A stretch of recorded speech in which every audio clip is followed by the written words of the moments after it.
ሰላም ጤና ይስጥልን የተወደዳችሁ ተመልካቾቻችን እንደምን ቆያችሁ? ከከፋ ማህበረሰብ ቴሌቪዥን ለሰዓቱ የተዘጋጁ ዜናዎችን ይዘን ቀርበናል።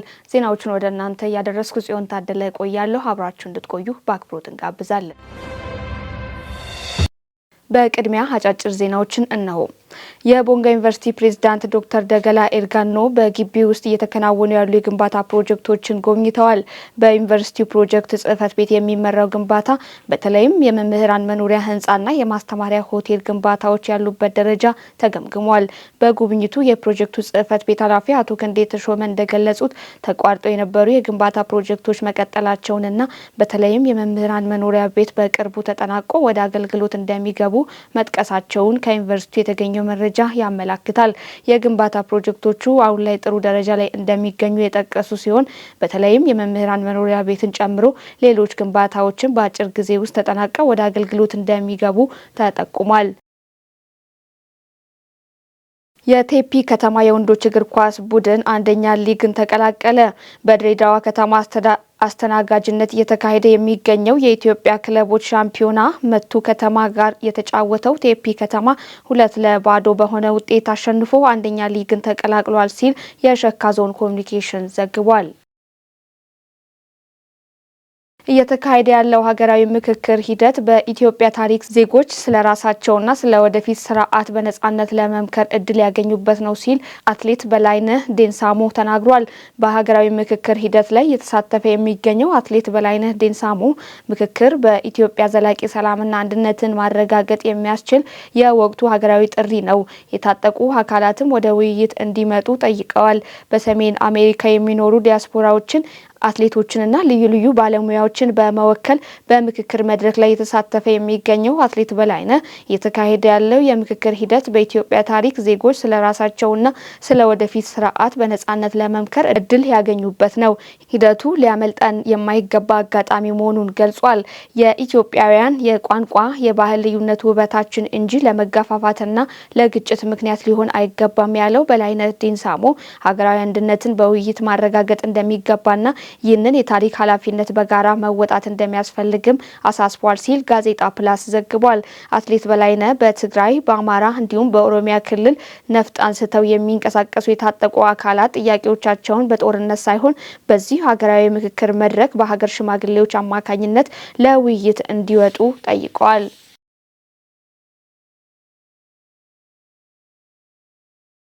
ወደ ዝርዝር ዜናዎች አለፍን። በክልሉ የወባ በሽታ የሞት ምጣኔ በግማሽ መቀነሱንና የጤና መሰረተ ልማት ግንባታዎች መስፋፋታቸው ተገለጸ። የደቡብ ምዕራብ ኢትዮጵያ ሕዝቦች ክልል እያካሄደ በሚገኘው መደበኛ ጉባኤ የክልሉ ርዕሰ መስተዳድር ዶክተር ኢንጂነር ነጋሽ ዋጌሾ የ2018 በጀት ዓመት አስፈጻሚ ተቋማት የአስፈጻሚ ሪፖርት አቅርበዋል። ዘገባው የክልሉ መንግስት ኮሚኒኬሽን ነው። ምህረት ማሞት አቀርበዋለች። ርዕሰ መስተዳድሩ በዚህ ወቅት እንደገለጹት በተጠናቀቀው በ2018 በጀት ዓመት በክልሉ በማህበራዊ አገልግሎት ጥራትና ተደራሽነት ከማስፋፋት አኳያ አበረታች ውጤቶች ተመዝግበዋል ብለዋል። በበጀት ዓመቱ በጤናው ዘርፍ የወባና ተላላፊ በሽታዎችን ከመከላከል የሕክምና አገልግሎት ተደራሽነት እንዲሁም ከጤና መሰረተ ልማት ግንባታ አኳያም በርካታ ውጤታማ ተግባራት መከናወናቸውን ርዕሰ መስተዳድሩ በሪፖርታቸው አመላክተዋል። በበጀት ዓመቱ ምርመራ ከተደረገባቸው 1.8 ሚሊዮን በላይ ሰዎች መካከል 847749 ሰዎች ወባ የተገኘባቸው ሲሆን በተከናወኑ ሰፊ የመከላከል ስራዎች ከአምናው ተመሳሳይ ወቅት ጋር ሲነጻጸር የበሽታው ጫና ከግማሽ እንዲቀንስና የሞት ምጣኔውም ከ14 ወደ 5 እንዲወርድ ተደርጓልም ብሏል። ለዚህ ውጤት ስኬትም ከፍተኛ የወባ ጫና ባለባቸው ወረዳዎች 542679 የአልጋ አጎበሮች የተሰራጩ ሲሆን ከ245000 በላይ ቤቶች ደግሞ የቤት ውስጥ ኬሚካል ርጭትና ከ4.5 ሚሊዮን ካሬ ሜትር በላይ በሚሆኑ የወባ ትንኝ መራቢያ ቦታዎች ላይ የማፋሰስና የማዳፈን እንዲሁም የጸረ እጭ ኬሚካል ርጭት ስራዎች መከናወናቸውን አመላክተዋል። ከወባ በሽታ መከላከል ጎን ለጎን ሌሎች ተላላፊና ተላላፊ ያልሆኑ በሽታዎችን የመቆጣጠርና የመለየት ስራዎች በትኩረት መከናወናቸውን የገለጹት ዶክተር ኢንጂነር ነጋሽ ዋጌሾም በዚህ መሰረት በቲቢ በሽታ ከተያዙ 4578 ህሙማን መካከል 96 በመቶ የሚሆኑ ሙሉ በሙሉ ከበሽታው የዳኑ ሲሆን የኤችአይቪ ኤድስ የቫይረስ ስርጭት ምጣኔ በተደረገው ሰፊ ምርመራም 0.45 በመቶ መሆኑንም ገልጸዋል። በተጨማሪም በተካሄደው የቅኝትና ልየታ ስራ ከ1000 በላይ ሰዎች ከፍተኛ የደም ግፊት እንዲሁም ከ6000 በላይ የሚሆኑ ሰዎች ደግሞ የስኳር ህመም ተጠቂ መሆናቸው ተለይቶም አስፈላጊው ሕክምናና ክትትል እየተደረገ መሆኑንም ጠቅሰዋል። በእናቶችና በህፃናት ጤና ዘርፍም 132000 በላይ እናቶች የቅድመ ወሊድ 78000 በላይ እናቶች በሰለጠኑ ባለሙያዎች የተደገፈ የወሊድ አገልግሎት ያገኙ ሲሆን ከ14000 በላይ ከ1 ዓመት በታች የሆኑ ህጻናት ደግሞ ሙሉ በሙሉ የክትባት አይነቶች እንዲወስዱ መደረጉን ነው ዶክተር ኢንጂነር ነጋሽ ዋጌሾ በሪፖርታቸው አመላከቱት። የአገልግሎት ጥራትና የመድኃኒት አቅርቦትን ለማረጋገጥ በተደረገው እንቅስቃሴ በቦንጋ በተርጫና በሚዛን ደም ባንኮች አማካኝነት ከ6166 ዩኒት ደም የተሰበሰበ ሲሆን የማህበረሰብ አቀፍ ጤና መድህን ማጠሜም የአባላት ሽፋን ደግሞ 75 በመቶ ማድረስ መቻሉም ተገልጿል። የመድኃኒት እጥረትን ለመቅረፍ በተደረገው የቅድመ ክፍያ ስርዓት ደግሞ ከ426 ሚሊዮን ብር በላይ የጤና ተቋማት ተላልፎ መድኃኒቶች እንዲገዙ ከተደረገም በላይ የማህበረሰብ መድኃኒት ቤቶች ቁጥር ወደ 26 አድጓልም ብሏል። በሌላ በኩል የመሰረተ ልማት ግንባታዎችን ከማፋጠን አንጻር የቦሳሾጋ ሁለተኛ ትውልድ ጤና ኬላም የጨበራ ኦልጉድ ሀገሊና ዋቻ ጤና ጣቢያዎች ግንባታና ማስፋፊያ ደግሞ ሙሉ በሙሉ መጠናቀቃቸው የተገለጸ ሲሆን የደካ የአዶታና ኢሰራ የመጀመሪያ ደረጃ ሆስፒታል ግንባታ በይፋ የተጀመረ መሆኑንም ጠቅሰዋል። የትምህርት መሰረተ ልማት ባልተስፋፋባቸው አርብቶ አደር አካባቢዎች ተደራሽነትን ለማረጋገጥ በቀዳማዊት እመቤት ጽሕፈት ቤት የበጀት ድጋፍ በምዕራብ ኦሞ ዞን ሱሪ ወረዳ የተገነባው የቱልጊት ሁለተኛ ደረጃ ትምህርት ቤት ግንባታ ተጠናቀው ስራ መጀመሩን ነው ዶክተር ኢንጂነር ነጋሽ ዋጌሾ እየገለጹት።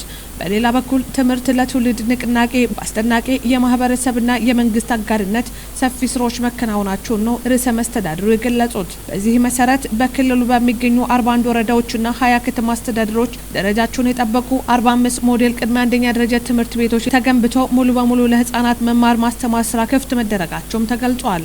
በበጀት ዓመቱ በባህልና ቱሪዝም እንዲሁም ሴቶችና ህፃናት ዘርፍም ሁለንተናዊ ተጠቃሚነት በማረጋገጥ አበረታች ውጤቶች መመዝገባቸው ነው ርዕሰ መስተዳድሩ ጨምሮ የገለጹት።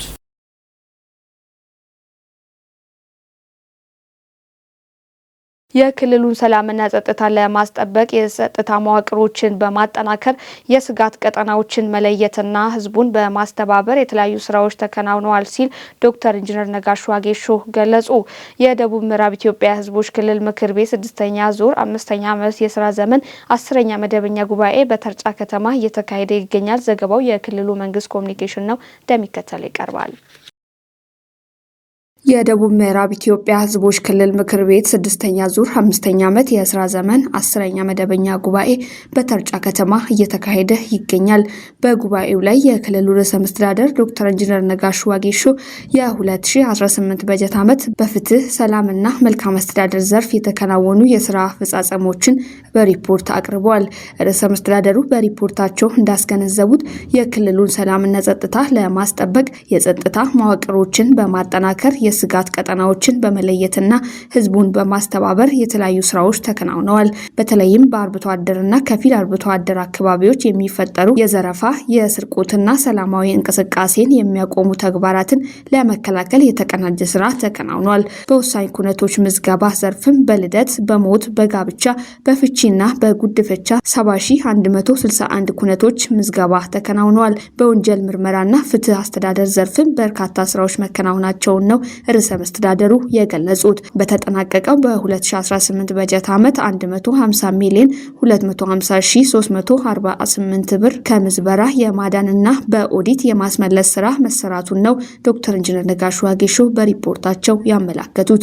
በክልሉ 6 ከተሞች የመሶብ አንድ ማዕከልን አስገብቶ በማስመረቅ ነባራዊ የመልካም አስተዳደር ችግሮችን በዘላቂነት ለመፍታት የሚያስችሉ ተግባራት እየተከናወኑ እንደሚገኙ አብራርተዋል። ርዕሰ መስተዳደሩ በ2018 በጀት ዓመት የተመዘገቡ ውጤቶችን በቀጣይነት ለማስቀጠል በየደረጃው ትኩረት ይደረጋል ብለዋል። በዚሁም በየዘርፉ የተጀመሩ ስራዎችን በማጠናቀቅና የአመራር የመንግስት ሰራተኞችና የህዝብ ተሳትፎን በማጠናከር የቀጣይ በጀት ዓመት እቅዶችን በተሻለ ደረጃ ለማሳካት በጋራ መስራት ይገባል ብለዋል በሪፖርታቸው። በተመሳሳይ ዜና የምክር ቤቱ አባላት በክልሉ ከጊዜ ወደ ጊዜ በሁሉም ዘርፎች አዎንታዊ ለውጦች እየተመዘገቡ መሆናቸውን ተናገሩ። በተርጫ ከተማ እየተካሄደ በሚገኘው የደቡብ ምዕራብ ኢትዮጵያ ህዝቦች ክልል ምክር ቤት በመደበኛ ጉባኤ ላይ እየተሳተፉ የሚገኙ የምክር ቤቱ አባላት በርዕሰ መስተዳድሩ በቀረበው አስፈጻሚ አካላት ሪፖርት ዙሪያ አስተያየት ሰጥተዋል። የዘገበው የክልሉ መንግስት ኮሚኒኬሽን ጉዳዮች ጽሕፈት ቤት ነው። መቅደስ ተሾመ በክልሉ ምርትና ምርታማነትን በላቀ ደረጃ ለማሳደግ የግብርና ግብዓቶች አቅርቦትና ስርጭት በበቂ ሁኔታ ሊሻሻል እንደሚገባም የምክር ቤቱ አባላት ጠይቀዋል። የምክር ቤቱ አባላት በክልሉ ከጊዜ ወደ ጊዜ በሁሉም ዘርፎች አዎንታዊ ለውጦች እየተመዘገቡ መሆናቸውን ገልጸው በተለይም የረዥም ጊዜ የልማትና የመልካም አስተዳደር ጥያቄዎች የነበሩ ጉዳዮች አዎንታዊ ምላሽ ማግኘት መጀመራቸውን ተናግረዋል። በዚህም በንጹህ መጠጥ ውሃ ሽፋን፣ በመንገድና የድልድይ ግንባታዎች ረገድ አበራታች ስራዎች መከናወናቸውን የጠቀሱት አባላቱም ሆኖም በአንዳንድ የክልል አካባቢዎች ከኤሌክትሪክ ኃይል አቅርቦት ጋር ተያይዞ የሚስተዋሉ የኃይል መቆራረጥ ችግሮች ዘላቂ መፍትሄ እንደሚያስፈልጋቸው ጠቁመዋል። በከተሞች የሚስተዋለውን የአገልግሎት አሰጣጥ ችግሮች ለመፍታት በመሶብ አንድ ማዕከላት የተጀመረው አሰራር ውጤታማና አበረታች መሆኑን ተጠናክሮ መቀጠል እንዳለበት አባላቱ አሳስበዋል። ከዚሁ ጎን ለጎን በክልሉ እየተከናወኑ ባሉ ግዙፍ የፌዴራል መንግስት ፕሮጀክት ላይ የተጠናከረ የድጋፍና የክትትል ተግባራት በማካሄድ በተቀመጠላቸው የጊዜ ገደብ ተጠናቀው ለአገልግሎት እንዲበቁ ማድረግ እንደሚገባም ገልጸዋል። የክልሉ መንግስት ነባርና አዳዲስ ፕሮጀክቶችን ገንብቶ በማጠናቀቅ የህዝብ ተጠቃሚነት በተጨባጭ እያረጋገጡ ነው ያሉት ተሳታፊዎቹም ከማህበራዊ ዘርፍ ተቋማት አኳያ አበረታች ተግባራት መኖራቸውን ጠቁመዋል። በክልሉ ለግብርና ምርታማነት ማነቆ የሆነውን የአፈር አሲዳማነት ችግር በዘላቂነት ለመፍታት የተጀመረው እንቅስቃሴ የሚደነቅ መሆኑን በማንሳት ቀጣይ ስትራቴጂክ ምርቶች ላይ ማተኮር እንደሚገባ አስገንዝበዋል። በመጨረሻም እስካሁን ምላሽ ያላገኙ የልማትና የመልካም አስተዳደር ጥያቄዎች ትኩረት እንዲያገኙ የጠየቁት የምክር ቤቱ አባላት ግንባታቸው የተጓተቱ ፕሮጀክቶችን በዝርዝር በማንሳት የክልሉ መንግስት አስፈላጊውን ክትትል እንዲያደርግላቸው ጠይቀዋል።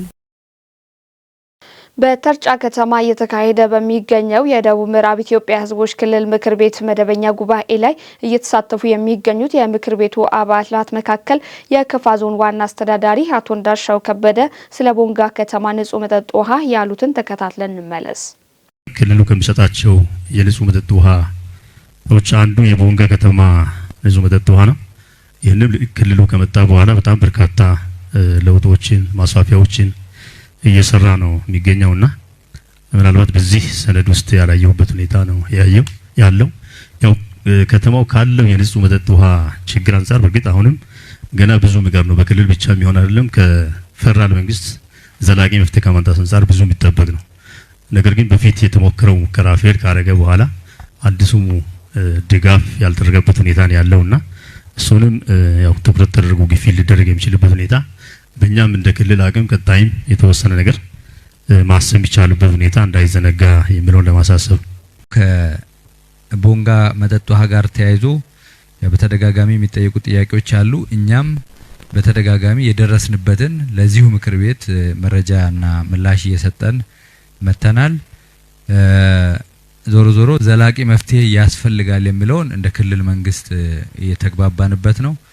ከዚህም ተነስተን ለዘላቂ መፍትሄ የሚሆን ጥናትና ዲዛይን ስራዎችን ሰርተን ውሃና ኤነርጂ ሚኒስቴርንም ጭምር አሳትፈን አጠናቀን ለውሃና ኤነርጂ ሚኒስቴር በጀት እንዲያፈላልግ ሰጥተናል። እንደምታውቁት ትልቅ ፕሮጀክትም ስለሆነ በጀት የማፈላለጉ ሂደት ትንሽ ጊዜ የሚፈልግ ነው። ይህም በመሆኑ በአጭር ጊዜ ውስጥ ደግሞ እኛ ምላሽ መስጠት ያለብንን ስራዎች ለይተን ምላሽ እየሰጠን ቆይተናል። በተለይ እጥረቶችን ጊዜያዊ መፍትሄዎችን ከመስጠት አኳያ ጥገናዎችን የሚበላሹ ካሉ ከመጠገን አንፃር አንዳንድ ጉድጓዶች ደግሞ ተቆፍሮ እስካሁን ወደ ሲስተም ያልገቡትን ወደ ሲስተምም ጭምር እያስገባን የህዝቡን የመልካም አስተዳደር ችግርን እያስታገስን መተናል። አሁንም እንደዚሁ ዘላቂ መፍትሄ እስኪገኝ ድረስ ምላሽ መስጠት ያለብንን ጉዳዮች አቅደን አሁንም እየሰራን ነው የምንገኘው። ግን ዞሮ ዞሮ ይሄ ወደ ተግባር እንዲገባ ውሃና ኤነርጂ ሚኒስቴርን ክትትል ማድረግ ያስፈልጋል የሚለውን ይዘን እየሰራን ያለንበት ሁኔታ ነው ያለው። የክልሉ ምክር ቤት ለ2019 በጀት ዓመት ከ45.7 ቢሊዮን ብር በጀት አጸደቀ። በተርጫ ከተማ እየተካሄደ በሚገኘው የደቡብ ምዕራብ ኢትዮጵያ ሕዝቦች ክልል ምክር ቤት 6ኛ ዙር 5ኛ ዓመት የስራ ዘመን 10ኛ መደበኛ ጉባኤ የቀረበውን የ2019 በጀት ዓመት የበጀት ረቂቅ አዋጅ መርምሮ በሙሉ ድምጽ አጽድቋል። ዘገባው የክልሉ መንግስት ኮሚኒኬሽን ጉዳዮች ቢሮ ነው፣ እንደሚከተለው ይቀርባል። የደቡብ ምዕራብ ኢትዮጵያ ህዝቦች ክልል ምክር ቤት 6ኛ ዙር 5ኛ ዓመት የስራ ዘመን 10ኛ መደበኛ ጉባኤ የቀረበውን የ2019 በጀት ዓመት የበጀት ረቂቅ አዋጅ መርምሮ በሙሉ ድምጽ አጽድቋል። በዚሁም መሰረት በክልሉ በ2019 በጀት ዓመት ለሰብአዊ ወጪዎች ማስፈጸሚያ እንዲሁም ለመደበኛና የካፒታል ፕሮጀክቶች ማስፈጸሚያ የውል የ45 ቢሊዮን 700 ሚሊዮን ብር የበጀት ረቂቅ በምክር ቤቱ አባላት ሙሉ ድምጽ ጸድቋል። በረቂቅ አዋጁ እንደተመላከተው የክልሉ መንግስት በበጀት ዓመቱ ከመደበኛ ከማዘጋጃ ቤትና ከሌሎች የውስጥ ገቢ ምንጮች አጠቃላይ 29 ቢሊዮን 24 ሚሊዮን 425 ሺህ ብር ለመሰብሰብ አቅዷል። ከአጠቃላይ በጀቱ ቀሪው 16.6 ቢሊዮን ብር ደግሞ ከፌዴራል መንግስት ድጎማ ለዘላቂ ልማት ግቦች እና ከወጪ እርዳታ የሚሸፈን ይሆናል ተብሏል። ረቂቅ አዋጁን ለምክር ቤቱ ያቀረቡት የክልሉ ምክር ቤት የበጀት ፋይናንስና ኦዲት ጉዳዮች ቋሚ ኮሚቴ ሰብሳቢ ወይዘሮ የኋላይሸት በላይነህ ናቸው። በበጀት ድልደላው ላይ ዝርዝር ማብራሪያ የሰጡት የክልሉ የፋይናንስ ቢሮ ኃላፊ አቶ ተመስገን ከበደ በበኩላቸው በበጀት ምደባው በተለይም ነባር ፕሮጀክቶችን ቅድሚያ ተሰጥቶ ለማጠናቀቅ ታስቦ የተዘጋጀ መሆኑን ገልጸዋል። አቶ ተመስገን አያይዘው በክልሉ የልማትና የውጭ ፍላጎትን በየጊዜው እያደገ በመጣበት ሁኔታ የውስጥ ገቢን የማጎልበት አቅም ወሳኝ በመሆኑ የህዝቡን የልማት ጥያቄዎች ደረጃ ለመመለስ የገቢ ማሰባሰብን ለማሳለጥ የሁሉም አካላት የተቀናጀ ርብርብ እንደሚያስፈልግ አሳስበዋል። ከዚህ በተጨማሪ በጉባኤው በክልሉ ምክር ቤት የቀረበው የ5 ቢሊዮን 795 ሚሊዮን ብር ተጨማሪ የ2018 በጀት ረቂቅ አዋጅ ለምክር ቤቱ አባላት ቀርቦ ጸድቋል። በምክር ቤቱ የበጀት የፋይናንስ ኦዲት ጉዳዮች ቋሚ ኮሚቴ ሰብሳቢ ወይዘሮ የኋላይሸት በላይነህ የተጨማሪ በጀቱን አስፈላጊነት፣ የበጀት ምንጮችን እንዲሁም ዝርዝር ወጪዎችን አስመልክቶ ሰፊ ማብራሪያ ሰጥተዋል። በበጀት ዓመቱ ከ61 ሺህ በላይ መዝገቦች ውሳኔ ማግኘታቸውን የክልሉ ጠቅላይ ፍርድ ቤት አስታወቀ። በጉባኤው የክልሉ ጠቅላይ ፍርድ ቤት የ2018 በጀት ዓመት የእቅድ አፈጻጸም ሪፖርት በክልሉ ጠቅላይ ፍርድ ቤት ፕሬዝዳንት አቶ ቆጭቶ ገብረ ማርያም ቀርቧል። ዘገባው የክልሉ መንግስት ኮሚኒኬሽን ነው። ምህረት ማሞት አቀርባለች። በጉባኤው የክልሉ ጠቅላይ ፍርድ ቤት የ2018 በጀት ዓመት እቅድ አፈጻጸም ሪፖርት በክልሉ ጠቅላይ ፍርድ ቤት ፕሬዝዳንት አቶ ቆጭቶ ገብረ ማርያም ቀርበዋል። የክልሉ ጠቅላይ ፍርድ ቤት ፕሬዝዳንት አቶ ቆጭቶ ገብረ ማርያም በሪፖርታቸው እንደገለጹት በ2018 በጀት ዓመት በወንጀልና ፍትሐ ብሔር ከቀረቡ 62722 መዝገቦች መካከል 61020 መዝገቦች ውሳኔ አግኝተዋልን ብለዋል። በበጀት ዓመቱ የዜጎችን መብቶች ለማስከበር የህግ የበላይነትን ለማረጋገጥና የዳኝነት አገልግሎትን ለማሻሻል በርካታ አበይት ስራዎች ተከናውኗልን ብለዋል። የክርክር መዝገብ አስተዳደርና የውሳኔ አሰጣጥ ሂደትን ለማዘመን በቴክኖሎጂ የማስተሳሰር ስራዎችን በትኩረት ሰርቷልን ብለዋል። የፍትህ ተደራሽነትን በስፋት ለማሳደግ ባህላዊ ፍርድ ቤቶችን የማጠናከር ስራዎችን መከናወናቸውንም ጭምር ነው እየገለጹት። የዳኝነት አገልግሎትን ለማፋጠንና ወጪን ለመቀነስ የሚያስችል በቪዲዮ ኮንፈረንስ የታገዙ የዳኝነት አገልግሎት ስራዎች እየተከናወኑ መቆየታቸው ነው ፕሬዝዳንቱ ያነሱት። ቀጣይ የዳኝነት አገልግሎት ነጻነትን፣ ጥራትና ተደራሽነትን የበለጠ ለማጠናከር እንዲሁም ሙስናና አግባብነት የሌላቸው አሰራሮችን በመከላከል የፍትህ ስርዓቱን ታማኝነት ለማሳደግ በትኩረት እንደሚሰራ አረጋግጠዋል። የክልሉ ጠቅላይ ፍርድ ቤት ፕሬዝዳንት አቶ ቆጭቶ ገብረ ማርያም ባቀረቡት ሪፖርት ዙሪያ የምክር ቤቱ አባላት ሀሳብ አስተያየታቸውን በማንሳት የበጀት ዓመቱ እቅድ አፈጻጸምም ጸድቋል። በተጠናቀቀው በጀት ዓመት 8.9 ሚሊዮን ኩንታል የቆጮ ምርት መገኘቱን የደቡብ ምዕራብ ኢትዮጵያ ህዝቦች ክልል ምክትል ርዕሰ መስተዳድርና የግብርና ቢሮ ኃላፊ አቶ ማስረሻ በላቸው ገልጸዋል። ዘገባው የደቡብ ሬዲዮና ቴሌቪዥን ድርጅት ነው። መቅደስ ተሾመ ከክልሉ ምክር ቤት አባላት የግብርና ስራዎችን በተመለከተ ለተነሱ ጥያቄዎች ምላሽና ማብራሪያ በሰጡት ወቅት አቶ ማስረሻ እንደገለጹት እንሰት ከክልል ባሻገር በሀገር ደረጃ ዋና የምግብ ምንጭ ተደርጎ ልዩ ትኩረት ተሰጥቶታል። እንደ ክልል ከ41200 ሄክታር ማሳ ወደ 8.9 ሚሊዮን ኩንታል የሚጠጋ የቆጮ ምርት መገኘቱን ተናግረዋል። በክልሉ ከ202,000 በላይ አርሶ አደሮች የእንሰት ልማት ስራ ላይ እየተሳተፉ መሆናቸውንም ጠቁመዋል። በዚህም በዘንድሮ ወደ 37000 ሄክታር በሚጠጋ ማሳ ላይ አዲስ የእንሰት ተከላ መካሄዱን ያነሱት አቶ ማስረሻ ለ2019 ዓመተ ምህረት ተከላ 2.2 ሚሊዮን አምቾ ቀበራ በማካሄድ የዘር ዝግጅት መደረጉን ገልጸዋል። የቦንጋና የተርጫ የምርምር ማዕከላት በእንሰት ዘር የእንሰት በሽታን በመከላከልና በሌሎች ጉዳዮች ላይ ከፍተኛ ትኩረት ሰጥተው እየሰሩ ናቸው ብለዋል። የእንሰት ምርት ዝግጅት ሂደቱን በማዘመን ጉልበትና ወጪ ቆጣቢ የሆኑ የእንሰት መፋቂያና መጭመቂያ ቴክኖሎጂዎችን በየወረዳው የማስተዋወቅ ስራ እየተከናወነ ይገኛል ነው ያሉት ስል ቦንጋ ኤፍኤም ዘግበዋል። ምክር ቤቱ የክልሉ ዋና ኦዲት መስሪያ ቤት የ2018 በጀት ዓመት አፈጻጸምና የ2019 ጠቋሚ እቅድ መርምሮ አጸደቀ። ዘገባው የክልሉ መንግስት ኮሚኒኬሽን ነው። አማኑኤል ክንፌ። ሁለተኛ ቀን መደበኛ ጉባኤ የክልሉ ዋና ኦዲተር መስሪያ ቤት ዋና ኦዲተር አቶ አስራት አበበ የመስሪያ ቤቱን የ2018 በጀት ዓመት አፈጻጸምና የ2019 እቅድ ለምክር ቤቱ አቅርበው ጸድቋል።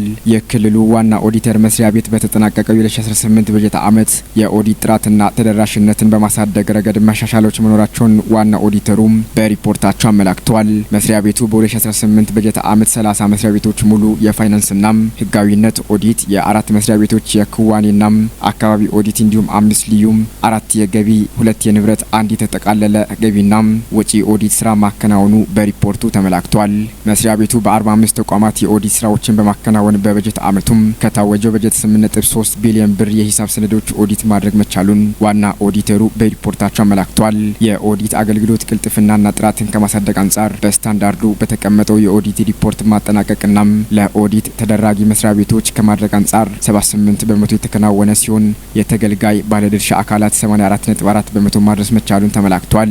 በበጀት ዓመቱ የፋይናንሻል እና ህጋዊነት ኦዲት ከተደረገባቸው መስሪያ ቤቶች ውስጥ የገቢ አሰባሰባቸው፣ የበጀት አጠቃቀማቸው፣ የሂሳብ አያያዛቸውና የንብረት አስተዳደራቸው ከወጡ ህጎችና መመሪያዎቹ አንጻር መገምገሙ ተመላክቷል። በዚህም በኦዲት ሪፖርታቸው መነሻ በ2018 በጀት ዓመት አፈጻጸም በተሻለ አፈጻጸም ላይ ያሉ፣ መካከለኛ ደረጃና በአፈጻጸማቸው ዝቅተኛ ደረጃ ላይ ያሉ የተቀመጡ መስሪያ ቤቶች እንዳሉ በሪፖርቱ ተመላክቷል። በመስሪያ ቤቱ ኦዲት ተደርጎ በተሰጠው የኦዲት አስተያየት መሰረት የእርምት እርምጃ ስለመወሰዱ በ2018 በጀት ዓመት በተደረገው የክትትል ኦዲት 5,584,736 ብር በገንዘብ ማስመለስ መቻሉ ተመላክቷል። መስሪያ ቤቱ ከክልሉ ምክር ቤት ኦዲት አስመላሽ ግብረ ኃይል ጋር በመቀናጀት የኦዲት አመላለስ ስራ ከ70 በመቶ በላይ ማድረስ የተቻለ ሲሆን በክዋኔ ኦዲት ዘርፍ ማስተካከያ በማድረግ ረገድ የሚታዩ ክፍተቶች ሊታረሙ እንደሚገባም ተመላክቷል። መስሪያ ቤቱ በ2018 በጀት ዓመት በተለያዩ የኦዲት ዘርፎች የተገኙ ግኝቶች ላይም የእርምት እርምጃ በማይወስዱ ተቋማት ላይ ተገቢውን የህግ ተጠያቂነት የማስፈን ስራ መስራት እንደሚገባም የምክር ቤት አባላት አጽንኦት ሰጥተው አንስተዋል። በክልሉ ዋና ኦዲተር መስሪያ ቤት የ2018 በጀት ዓመት አፈጻጸምና የ2019 እቅድ ዙሪያ ከምክር ቤቱ አባላት ለተነሱ ጥያቄዎች በዋና ኦዲተሩ ምላሽና ማብራሪያ ተሰጥቷቸዋል። በአፍሪካ የአሜሪካ እዝ አዛዥ ጀነራል ዳግቪን አንደርሰን ኢትዮጵያ ለቀጠናው ሰላምና መረጋጋት እያበረከተች ያለችውን አስተዋጽኦ አደነቁ። የጦር ኃይሎች ጠቅላይ ኤታማዦር ሹም ፊልድ ማርሻል ብርሃኑ ጁላ በጀነራል ዳግቪን አንደርሰን የተመራውን የአፍሪካ ልዑክ በቢሮአቸው ተቀብለው ተወያይተዋል። ዘገባው የኢዜአ ነው። አብይ ብርሃኑ በውይይታቸው ላይም በአፍሪካ የአሜሪካ እዝ አፍኮም አዛዥ ጀነራል ዳግቪን አንደርሰን ከኢትዮጵያ ጋር ያለው የመከላከያ ትብብር በተለያዩ ዘርፎች እየተጠናከረ መምጣቱን ገልጸዋል።